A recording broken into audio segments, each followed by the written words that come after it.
Hi കൂട്ടുകാർ, അസ്സലാമു അലൈക്കും വറഹ്മത്തുള്ളാഹി വബറകാതുഹു. ഇംഗ്ലീഷ് മീഡിയം സ്കൂൾ മദ്രസയുടെയും ഇസ്ലാമിക് എഡ്യൂക്കേഷണൽ ബോർഡിൻ്റെ കീഴിലുള്ള ഇംഗ്ലീഷ് മീഡിയം സ്കൂൾ മദ്രസയുടെയും ബോർഡിംഗ് മദ്രസയുടെയും 5ാം ക്ലാസ്സിലെ അഹ്കാമു തജ്വീദിൻ്റെ ഹാഫ് ഇയർലി എക്സാം ചോദ്യപേപ്പറുമായിട്ടാണ് ഞാൻ വന്നിരിക്കുന്നത്. നമുക്ക് ചോദ്യങ്ങൾ നോക്കി ഉത്തരങ്ങളൊക്കെ മനസ്സിലാക്കാം. അപ്പോൾ നമുക്ക് എത്ര പാഠങ്ങളുള്ള ചോദ്യങ്ങളാണ് ഇതെന്ന് ചോദ്യങ്ങൾ വായിച്ച് നോക്കുമ്പോൾ മനസ്സിലാക്കാം. എന്താണ് ആദ്യം കോളത്തിൽ ശരി അടയാളപ്പെടുത്താനാണ്. ഒന്നാമത്തെ ചോദ്യം, ഹുറൂഫുൽ മുഖത്ത. ഹുറൂഫ് മുഖത്ത എന്താണ്? അക്ഷരങ്ങൾ എത്രയാണെന്ന്. ഹുറൂഫുൽ മുഖത്തയുടെ അക്ഷരങ്ങൾ എത്രയാണെന്നാണ്. എത്രയാണ്? 14 14. ഹുറൂഫുൽ മുഖത്ത 14. 29 സൂറത്തുകളിലായിട്ടാണ് വന്നത് എന്നൊക്കെ നമ്മൾ പഠിച്ചിട്ടുണ്ട്. അപ്പോൾ 14. അടുത്തത് ഹ ഉത്ത് എനീസ്. ഹ ഉത്ത് എനീസിൻ്റെ മറ്റൊരു പേരാണെന്ത്? ത മർബൂത്ത. താ മർബൂത്ത. അപ്പോൾ നമുക്കത് ടിക്ക് ചെയ്യാം. അടുത്തത് താ മജ്റൂറ. താ മജ്റൂറ ഇതിൽ ഏതാണെന്നാണ്. ഇതാണ് താ മജ്റൂറ, ഇത് താ മർബൂത്ത, ഇത് ഹ ആണ്. ശരിയായത് കണ്ടെത്താനാണ്. ഇവിടെ ജുസ് ആ എന്ന് 3 രീതിയിൽ തന്നിട്ടുണ്ട്. അതിൽ ഇതാണ് ശരിയത്. എന്താണ്? ഫതാ തന്വീൻ വരുന്ന എല്ലാ പദങ്ങളിലും അസ്ലിയായ മദ് നൽകിയിട്ടാണ് വഖഫ് ചെയ്യാന്ന് പറഞ്ഞിട്ടുണ്ട്. അപ്പോൾ അത് ടിക്ക് ചെയ്യാം. അടുത്തത് സക്കത്തയുടെ അടയാളം. സക്കത്തയെ സൂചിപ്പിക്കാൻ ഖുർആനിൽ സീനാണ് വരുന്നത്. അപ്പോൾ നമുക്കത് ടിക്ക് ചെയ്യാം. അടുത്തത് ഹൽക്കിൻ്റെ മേലെ അറ്റത്ത് നിന്ന് വരുന്ന ഹർഫ്. ഹൽക്കിൻ്റെ മേലെ അറ്റത്ത് നിന്ന്, ഹൽക്കിൽ നിന്ന് അംസ, ഹ, ഐന്, ഹ, ഐന്, ഹ. അപ്പോൾ താഴെ അറ്റത്ത് നിന്നും മേലെ അറ്റത്ത് നിന്നും മധ്യത്തിൽ നിന്നൊക്കെ വരുന്ന അത് നമ്മൾ മനസ്സിലാക്കിയിട്ടുണ്ട്. അപ്പോൾ അത് ഏതാണ്? ഐനാണ്. അപ്പോൾ നമ്മൾ ഓർഡറിൽ പഠിച്ചിട്ടുണ്ട്. താഴത്തു നിന്നാണ് അംസയും ഹവും, മധ്യഭാഗത്തു നിന്നാണ് ഐനും ഹവും ഐനും ഹവും, മേലെ അറ്റത്തു നിന്ന്. അപ്പോൾ ഇവിടെ ഐനാണ്. അപ്പോൾ അത് മനസ്സിലാക്കുക, ഐന്. അടുത്ത ഇനി ചേരുംപടി ചേർക്കാനാണ്. നാവിൻ്റെ മുരടും അണ്ണാക്കും. നാവിൻ്റെ മുരടും അണ്ണാക്കും അവിടെ നിന്ന് പുറപ്പെടുന്ന, നമ്മൾ നാവ് ഒരു മഹ്റജാണ്. നാവിൻ്റെ വ്യത്യസ്ത ഭാഗങ്ങളിൽ നിന്നായി 18 അക്ഷരങ്ങൾ പുറപ്പെടുന്നുണ്ടെന്ന് പറഞ്ഞിട്ടുണ്ട്. അപ്പോൾ അതിൽ നാവിൻ്റെ മുരടും അണ്ണാക്കിൽ നിന്നും പുറപ്പെടുന്ന അക്ഷരം ഏതാണ്? നാവിൻ്റെ മുരടും അണ്ണാക്കും കാഫ്. അപ്പോൾ അതിൻ്റെ ഈ എഴുതി കൊടുക്കുക. അടുത്തത് നാവിൻ്റെ മധ്യവും അണ്ണാക്കും. നാവിൻ്റെ മധ്യവും അണ്ണാക്കും ജീമ്, ഷീന്, യാ. അപ്പോൾ ഇവിടെ അതിൽ ഷീന് വന്നിട്ടുണ്ട്. അപ്പോൾ അതിൻ്റെ എഴുതാം. അടുത്തത് നാവിൻ്റെ അരുവും മേലെ അണപ്പല്ലുകളും. നാവിൻ്റെ അരുവും മേലെ അണപ്പല്ലുകളും ഏതാണ്? ലോദാണ്. ലോദ്. അപ്പോൾ അതിൻ്റെ ബി എഴുതാം. അടുത്തത് നാവിൻ്റെ തലയുടെ അരുവും മേലെ മുൻപല്ലിൻ്റെ ഊനും ഏതാണ്? ലാമാണ്. അപ്പം അതിൻ്റെ സി കൊടുക്കാം, സി. അടുത്ത നാവിൻ്റെ തലയും മേലെ മുൻപല്ലുകളുടെ ഊനും. നാവിൻ്റെ തലയും മേലെ മുൻപല്ലുകളുടെ ഊനും നൂനാണ്. അപ്പോൾ ഇതുപോലെ നമ്മൾ ആ 18 അക്ഷരങ്ങൾ പഠിച്ചിട്ടുണ്ട്. അപ്പോൾ 18 അക്ഷരങ്ങളും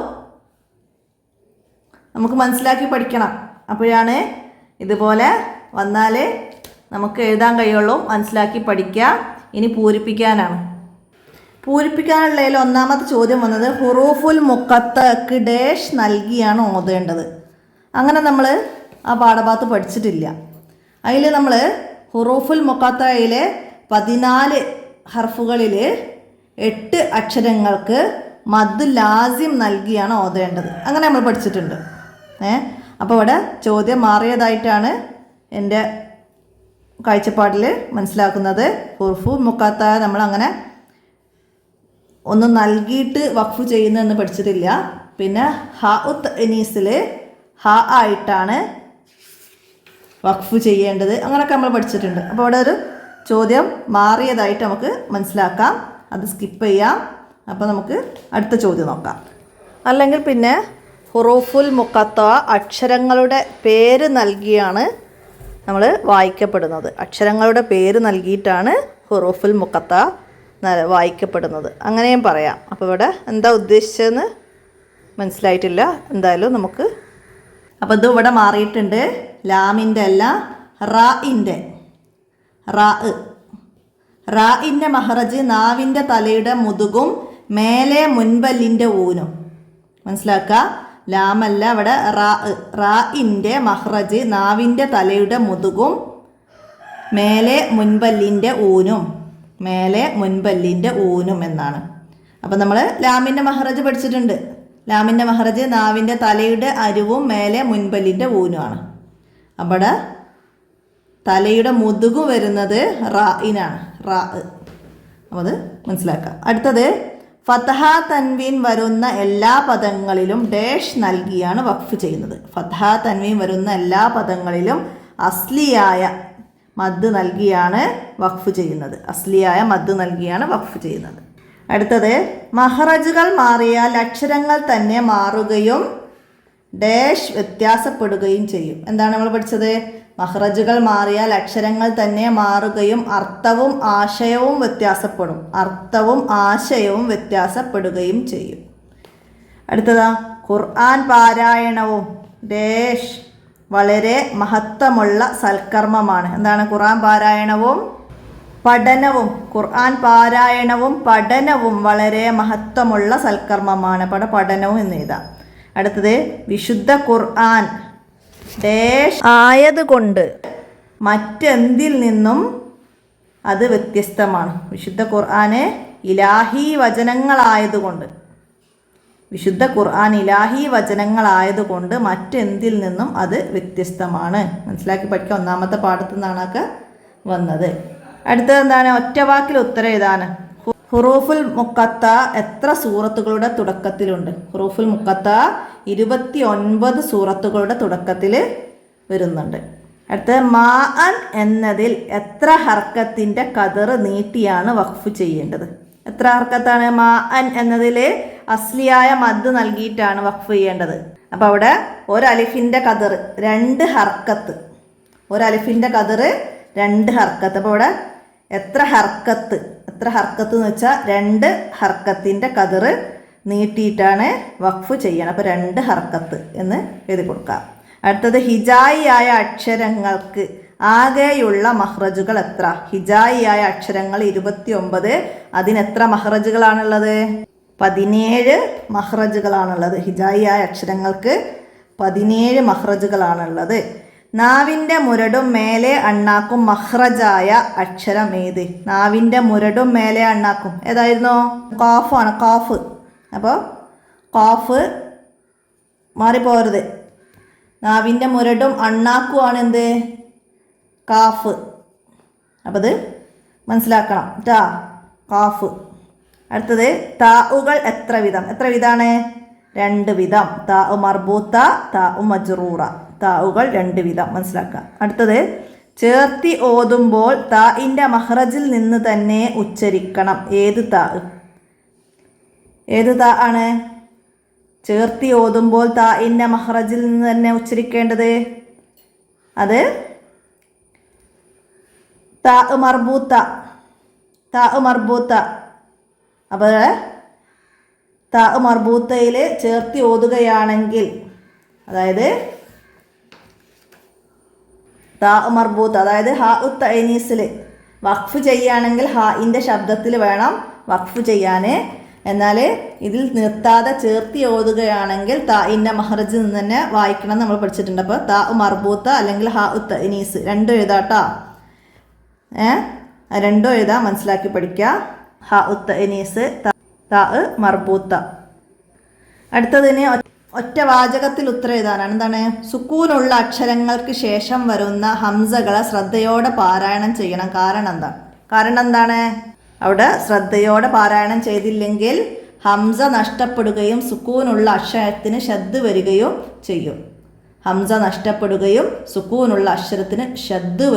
ചെയ്യും. അപ്പോൾ അത് എഴുതാം. അടുത്തത് ഹാ ഉ തഅനീസിൽ എങ്ങനെ വഖഫ് ചെയ്യണം? ഹാ ഉ തഅനീസിൽ എങ്ങനെയാണ്? ഹാ ഉ തഅനീസിൽ വഖഫ് ചെയ്യുമ്പോൾ ഹാ ആയിട്ടാണ്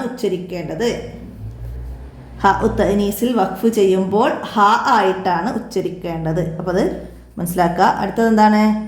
സക്കത്തയുടെ അടയാളമുള്ള സ്ഥലങ്ങളിൽ എന്ത് ചെയ്യണം? സക്കത്തയുടെ അടയാളമുള്ള സ്ഥലങ്ങളിൽ എന്ത് ചെയ്യണം? ശ്വാസം വിടാതെ അല്പം അടങ്ങണം. ശ്വാസം വിടാതെ അല്പം അടങ്ങലാണ് സക്കത്ത നമ്മൾ പഠിച്ചിട്ടുണ്ട്. അപ്പം ശ്വാസം വിടാതെ അല്പം അടങ്ങലാണ്. അടുത്തതാണ് അക്ഷരങ്ങളുടെ എണ്ണത്തിനനുസരിച്ച് മഹ്റജുകളുടെ എണ്ണം കൂടിയില്ല. കാരണം എന്തായിരുന്നോ? ഒരേ മഹ്റജിൽ നിന്ന് തന്നെ ഒന്നിലധികം അക്ഷരങ്ങൾ പുറപ്പെടുന്നത് കൊണ്ടാണ് അക്ഷരങ്ങളുടെ എണ്ണത്തിനനുസരിച്ച് മഹ്റജുകളുടെ എണ്ണം ഇല്ലാത്തത്. അക്ഷരങ്ങളുടെ എണ്ണത്തിനനുസരിച്ച് മഹ്റജുകളുടെ എണ്ണം കൂടാത്തതിന് കാരണം എന്താണ്? ഒരേ മഹ്റജിൽ നിന്ന് തന്നെ ഒന്നിലധികം അക്ഷരങ്ങൾ പുറപ്പെടുന്നത് കൊണ്ടാണ്. അടുത്തത് ഖുർആൻ നമുക്ക് എങ്ങനെ ലഭിച്ചു? ഖുർആൻ എങ്ങനെയാണ് നമുക്ക് ലഭിച്ചത്? അല്ലാഹു തആലയുടെ വിശുദ്ധ കലാമായ ഖുർആൻ ജിബ്രീൽ അലൈഹിസ്സലാമിലൂടെ നബി സല്ലല്ലാഹു അലൈഹി വസല്ലമയിലേക്കും ശേഷം സജ്ജരിതരായ സഹാബികൾ, താബിഉകൾ, ഇമാമുകൾ തുടങ്ങി ഗുരു പരമ്പരയിലൂടെയാണ് നമുക്ക് ലഭിച്ചത്. ഒന്നാമത്തെ പാഠത്ത് പഠിച്ചതാണ്. അടുത്തത് എന്ത് വിചാരത്തോടെയാണ് നാം ഖുർആൻ പാരായണം ചെയ്യേണ്ടത്? എന്ത് വിചാരത്തോടെയാണ്? ഇത് ചോദ്യം തിരിച്ചു വരും. നാം ഖുർആൻ പാരായണം ചെയ്യേണ്ടത് അങ്ങനെയും വരാം. എന്താണ്? മനുഷ്യരായ നമ്മോടുള്ള അല്ലാഹു തആലയുടെ കൽപ്പനകളും നിർദ്ദേശങ്ങളുമാണ് ഖുർആൻ എന്ന വിചാരത്തോടെ നിയമങ്ങൾ പാലിച്ചും ഭക്തിയോടെയും ആവണം നാം പാരായണം ചെയ്യേണ്ടത്. അപ്പോൾ ഇവിടെ എന്ത് വിചാരത്തോടെയാണെന്ന് വെച്ചാൽ മനുഷ്യരായ നമ്മോടുള്ള അല്ലാഹു തആലയുടെ കൽപ്പനകളും നിർദ്ദേശങ്ങളുമാണ് ഖുർആൻ എന്ന വിചാരത്തോടെയാണ്. മനസ്സിലാക്കുക. ഇനി ഫതഹ തൻവീനുള്ള താ മർബൂത്തയിൽ എങ്ങനെയാണ് വഖഫ് ചെയ്യേണ്ടത്? ഫതഹ തൻവീനുള്ള താ മർബൂത്തയിൽ എങ്ങനെ വഖഫ് ചെയ്യണം? ഫതഹ തൻവീനുള്ള താ മർബൂത്തയിൽ സുക്കൂനുള്ള ഹ ആയിട്ടാണ് വഖഫ് ചെയ്യേണ്ടത്. ഫതഹ തൻവീനുള്ള താ മർബൂത്തയിൽ സുക്കൂനുള്ള ഹ ആയിട്ടാണ് വഖഫ് ചെയ്യേണ്ടത്. അടുത്തത് മഹ്റജുകളുടെ പ്രധാന ഭാഗങ്ങൾ ഏതൊക്കെയാണ്? ഖുർആൻ പാരായണ നിയമങ്ങളിൽ വളരെ പ്രധാനപ്പെട്ടതാണ് മഹ്റജുകളെ കുറിച്ചുള്ള അറിവ്. അത് ചോദ്യം വരും. ഖുർആൻ പാരായണ നിയമത്തിൽ വളരെ പ്രധാനപ്പെട്ടതാണ് മഹ്റജുകളെ കുറിച്ചുള്ള അറിവ്. അപ്പോൾ ഇവിടെ മഹ്റജുകളുടെ പ്രധാന ഭാഗങ്ങൾ ഏതൊക്കെയാണെന്ന് വെച്ചാൽ തൊണ്ട, നാവ്, ചുണ്ടുകൾ, തരിമൂക്ക്, വാഴയുടെ ഉൾഭാഗം. തൊണ്ട, നാവ്, ചുണ്ടുകൾ, തരിമൂക്ക്, വാഴയുടെ ഉൾഭാഗം. അങ്ങനെ എഴുതാം. ഇനി 5 വരി കുറയാതെ എഴുതാൻ വന്നത് ഹുറൂഫുൽ മുഖത്തയെ കുറിച്ചിട്ടാണ് നമുക്ക് എഴുതാൻ വന്നത്. അപ്പോൾ നമ്മൾ മൂന്നാമത്തെ പാഠമാണ് നമ്മൾ പഠിച്ചത്. ഹുറൂഫുൽ മുഖത്ത. പരിശുദ്ധ ഖുർആനിലെ സൂറത്തുകളുടെ തുടക്കത്തിൽ പേര് വായിക്കപ്പെടുന്ന ഹർഫുകൾക്കാണ് ഹുറൂഫുൽ മുഖത്ത എന്ന് പറയുന്നത്. 29 സൂറത്തുകളുടെ തുടക്കത്തിൽ 14 ഹർഫുകളാണ് ഇങ്ങനെ വന്നിട്ടുള്ളത്. അത് ൻ്റെ ഹർഫുകൾ എന്ന് പറഞ്ഞിട്ട് നമുക്കവിടെ 14 ഹർഫുകൾ നൂന്, സോദ്, ഹ, കാഫ്, യാ, മീമ്, ലാമ്, ഹ, സീന്, റാ, ഖാഫ്, അലിഫ്, തോ, ഐന് അങ്ങനെ നമുക്ക് എഴുതാം. പിന്നെ ഈ 14 ഹർഫുകളിൽ തന്നെ നൂന്, ഖാഫ്, സോദ്, ഐന്, സീന്, ലാമ്, കാഫ്, മീമ് എന്നീ 8 അക്ഷരങ്ങൾക്ക് മദ്ദ് ലാസിം നൽകിയാണ് ഓതേണ്ടത്. അപ്പം അത് മനസ്സിലാക്കുക. ഹുറൂഫുൽ മുഖത്തയെ കുറിച്ചിട്ട് അത് എഴുതാം. പിന്നെ മഹ്റജുകളെ കുറിച്ചിട്ടാണ്. അപ്പോൾ നമുക്ക് 8ാമത്തെ പാഠം വരെയാണ് ഈ ചോദ്യപേപ്പറിൽ വന്നിട്ടുള്ളത്. അപ്പോൾ ഇവിടെ മഹ്റജുകൾ എന്നതിനെ കുറിച്ചിട്ട് നമുക്ക് എന്തെഴുതാം? നമുക്ക് 7ാമത്തെ പാഠത്തെയും ആസ്പദമാക്കിയിട്ട് എഴുതാം. ഖുർആൻ പാരായണ നിയമങ്ങളിൽ വളരെ പ്രധാനപ്പെട്ടതാണ് മഹ്റജുകളെ കുറിച്ചുള്ള അറിവ്. തൊണ്ട, നാവ്, ചുണ്ടുകൾ, തരിമൂക്ക്, വായയുടെ ഉൾഭാഗം എന്നീ പ്രധാന ഭാഗങ്ങളിൽ നിന്നായാണ് അക്ഷരങ്ങൾ പുറപ്പെടുന്നത്. മഹ്റജുകൾ മാറിയാൽ അക്ഷരങ്ങൾ തന്നെ മാറുകയും അർത്ഥവും ആശയവും മാറുകയും ചെയ്യും. മഹ്റജ് മാറുന്നതിലൂടെ വരുന്ന തെറ്റുകൾ ഖുർആൻ പാരായണത്തിൽ വലിയ പാപമാണ്. അതിനാൽ മഹ്റജുകളെ കുറിച്ച് നാം വിശദമായി പഠിക്കണം. ഹിജായിയായ 29 അക്ഷരങ്ങൾക്ക് 17 മഹ്റജുകളാണുള്ളത്. ഒരേ മഹ്റജിൽ നിന്ന് തന്നെ ഒന്നിലധികം അക്ഷരങ്ങൾ പുറപ്പെടുന്നത് കൊണ്ടാണ് അക്ഷരങ്ങളുടെ എണ്ണത്തിനനുസരിച്ച് മഹ്റജുകളുടെ എണ്ണം ഇല്ലാത്തത്. ഹൽക്കിൽ നിന്ന് പുറപ്പെടുന്ന അക്ഷരങ്ങളാണ് ഹംസ, ഹ, ഐന്, ഹ, ഐന്, ഹ എന്ന് എഴുതാം. അപ്പോൾ ഇത്രയാണ് നമുക്ക് മഹ്റജുകളെ കുറിച്ചിട്ട് ആ പാഠത്തെ ആസ്പദമാക്കിയിട്ട് എഴുതാൻ കഴിയും. ഇനി ഇതുപോലെ തന്നെ നാവ് ഒരു മഹ്റജ്. നാവ് ഒരു മഹ്റജ് എന്നതിനെ കുറിച്ചിട്ട് നമുക്ക് എഴുതാൻ വന്നാൽ നമ്മളെ 8ാമത്തെ പാഠം, നാവ് ഒരു മഹ്റജാണ്. നാവിൻ്റെ വ്യത്യസ്ത ഭാഗങ്ങളിൽ നിന്നായിട്ട് 17 അക്ഷരങ്ങൾ പുറപ്പെടുന്നുണ്ട്. അങ്ങനെ അവിടെ നമ്മൾ താഴെ ഒരു ബോക്സ് ആയിട്ട് തന്നെ നാവിൻ്റെ മുരടും മേലെ അണ്ണാക്കും കാഫ് അങ്ങനെ പഠിക്കുന്നുണ്ട്. അപ്പോൾ അത് നമുക്ക് എഴുതാൻ കഴിയണം, മനസ്സിലാക്കി പഠിക്കുക. അപ്പോൾ നമ്മൾ ഇതേപോലെ 5 വരി കുറയാതെ എഴുതാനും നമ്മുടെ ഓരോ പാഠത്തെ ആസ്പദമാക്കിയിട്ട് മനസ്സിലാക്കി പഠിക്കണം. 1ാമത്തെ പാഠം ഹൈറുൽ കലാം, ഖുർആൻ പാരായണം. അപ്പോൾ അത് മനസ്സിലാക്കി വെക്കണം. പിന്നെന്താണ് 2ാമത്തെ പാഠം അൽ ഹംസത്തു ബഅദ സുകൂന്. മനസ്സിലായില്ല? സുക്കൂനുള്ള അക്ഷരങ്ങൾക്ക് ശേഷം ഹംസ വരുമ്പോൾ ശ്രദ്ധിക്കേണ്ട കാര്യങ്ങൾ മനസ്സിലാക്കുക. അതുപോലെ ഹുറൂഫുൽ മുഖത്ത നമ്മൾ പറഞ്ഞു. അതുപോലെ താവ് മർബൂത്ത മജ്റൂറ, ഇതിനെ രണ്ടിനെയും കുറിച്ചിട്ട് ആ പാഠത്തെ ആസ്പദമാക്കിയിട്ട് എഴുതാൻ. പിന്നെ വഖഫ് അല മുനവ്വന്, അത് നന്നായി മനസ്സിലാക്കി പഠിക്കുക. സവാ അൻ മാ അൻ പോലെയുള്ള ഹംസയുടെ മുമ്പ് അലിഫ് വരുന്ന പദങ്ങൾക്ക് ഹംസയുടെ ശേഷം അലിഫ് എഴുതാറില്ല. എന്നാൽ അവിടെയും ഒരലിഫിൻ്റെ കതിർ നീട്ടി തന്നെ വഖഫ് ചെയ്യണം. അപ്പോൾ അതൊക്കെ മനസ്സിലാക്കി പഠിക്കുക. പിന്നെ മഹാരിജുൽ ഹുറൂഫ് നമ്മൾ പറഞ്ഞില്ല. അപ്പോൾ 8ാമത്തെ പാഠം വരെയുള്ള ചോദ്യങ്ങളാണ് ഇതിലുള്ളത്. അപ്പോൾ നമുക്ക് മറ്റൊരു തജ്വീദിൻ്റെ ചോദ്യപേപ്പർ കൂടിയുണ്ട്. അപ്പോൾ നമുക്ക് അത് ഇതിലും കൂടുതൽ പാഠഭാഗങ്ങൾ ചിലപ്പോൾ ഉൾപ്പെടുത്തിയിട്ടായിരിക്കും. നിങ്ങൾക്ക് അടുത്ത എക്സാം, അതായത് നിങ്ങൾക്ക് 3 ടേമായിട്ടാണല്ലോ എക്സാം ഉണ്ടാവുക. അതിൽ അടുത്ത എക്സാമിലേക്ക് നിങ്ങൾക്ക് അത് ഉപകാരപ്പെടുത്താം. അപ്പോൾ എന്തായാലും ഫസ്റ്റ് ഭാഗത്തു നിന്നുള്ള ചോദ്യങ്ങളും അതിലുണ്ട്. അതുകൊണ്ട് ഞാൻ ഉടൻ തന്നെ അതും വീഡിയോ ആയിട്ട് ചെയ്യാം. എല്ലാവരും ഉപകാരപ്പെടുത്തുക, കൂട്ടുകാർക്കൊക്കെ ഷെയർ ചെയ്ത് കൊടുക്കുക. എന്തെങ്കിലും പറയുന്നതിലോ കട്ട് ചെയ്യുന്നതിലൊക്കെ മാറിപ്പോകുന്നതൊക്കെ ഉണ്ടാവും. അപ്പോൾ അങ്ങനെ എന്തെങ്കിലും ഉണ്ടെങ്കിലൊക്കെ കമൻ്റായിട്ട് അറിയിക്കുക. അസ്സലാമു അലൈക്കും വറഹ്മത്തുള്ളാഹി വബറകാതുഹു.